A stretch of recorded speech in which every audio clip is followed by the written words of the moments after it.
Shares of the embattled Chinese property company China Evergrande Group continue to be hammered by shareholders, as it's lost 30.53% in the last 5 trading sessions. Investors are rushing to sell the shares of the company due to fears of a looming debt default. The company saw its scrips plunge by as much as 17% at the Hong Kong exchange before recovering partially.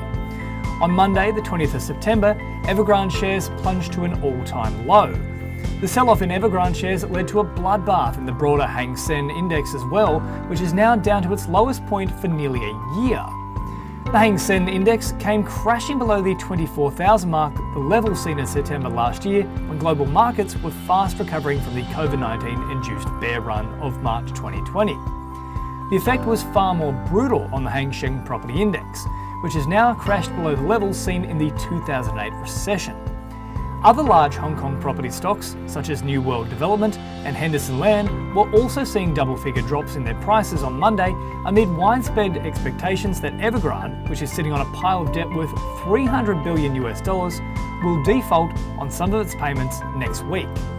Meanwhile, New World Development shares were trading down by 11.54%, while Henderson shares were down 13.19%. The market is gripped with fears that an Evergrande default could cause a possibly chaotic domino effect through the Chinese economy and beyond, leading to a systemic risk and severe liquidity crunch.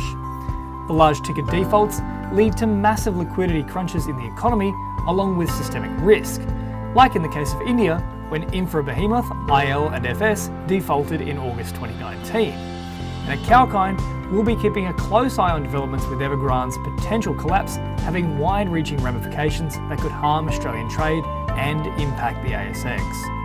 If you enjoyed the information contained in this video, then make sure to like, share, comment and subscribe, and don't forget to press the bell icon to stay across the latest videos from Kalkine. For more info, just head across to the website, kalkinemedia.com. I'm James Preston, reporting for Kalkine.